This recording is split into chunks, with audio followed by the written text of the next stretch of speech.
वक्त बड़ी खबर कि अब से थोड़ी ही देर में पवन सिंह पहुंच रहे हैं अमित शाह के आवास पर, जहां ये मुलाकात होगी और अमित शाह से मुलाकात कर आशीर्वाद लेते हुए पवन सिंह नजर आएंगे। बड़ी खबर इस वक्त ही है कि बस थोड़ी ही देर में ये मुलाकात होने वाली है, जहां पर अमित शाह के आवास पर वो पहुंचने वाले हैं। और संवाददाता अमितेश हमारे साथ इस वक्त ज्यादा जानकारी के साथ वो लाइन पर जुड़ गए। अमितेश, बताया जा रहा है कि किसी भी वक्त थोड़ी देर में मुलाकात हो सकती है पवन सिंह की अमित शाह से।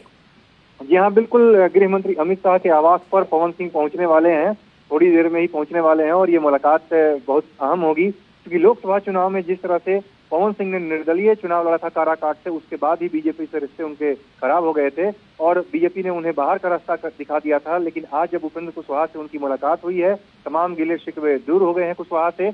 उसके बाद पवन सिंह ने जो आशीर्वाद लिया है उपेंद्र कुशवाहा से, पैर छू करके उनका आशीर्वाद लिया। सब कुछ ठीक होने का बीजेपी की तरफ से दावा किया गया और सब कुछ तस्वीरों से दिख भी रहा है, सब कुछ सामान्य हो गया है। उसके बाद अब पवन सिंह ने अमित शाह से मुलाकात पवन सिंह की होगी थोड़ी देर में। तो निश्चित रूप से ये पूरी तैयारी बीजेपी की तरफ से चल रही है और विधानसभा चुनाव को लेकर के बीजेपी अपनी तमाम कवायद कर रही है कि शाहाबाद और मगध के क्षेत्र में जो उसकी कमजोर पड़ी रही है पिछले लोकसभा में या फिर पिछले विधानसभा चुनाव में, उसको दूर किया जाए। और इसी तरह से बीजेपी की तरफ से जो हमारे सूत्र बता रहे हैं, बीजेपी की तरफ से कहा जा रहा है कि हम एक हैं तो नेक हैं।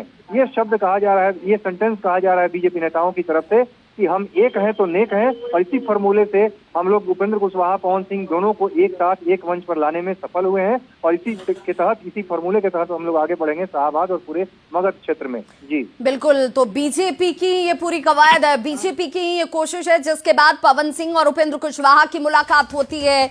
जो नाराजगी थी, जो तलखी थी, वो दूर हो जाती, एक दूसरे के गले मिलते हुए नजर आते, आशीर्वाद लेते हुए पवन सिंह नजर आए। और अब से थोड़ी देर में गृह मंत्री अमित शाह से मुलाकात होने वाली है पवन सिंह की उनके आवास पर, और ये मुलाकात बड़े मायने के तौर पर देखी भी जा रही है, जिसमें मगध और शाहाबाद क्षेत्र को साधने के लिहाज से बीजेपी का ये बड़ा कदम बताया जा रहा है।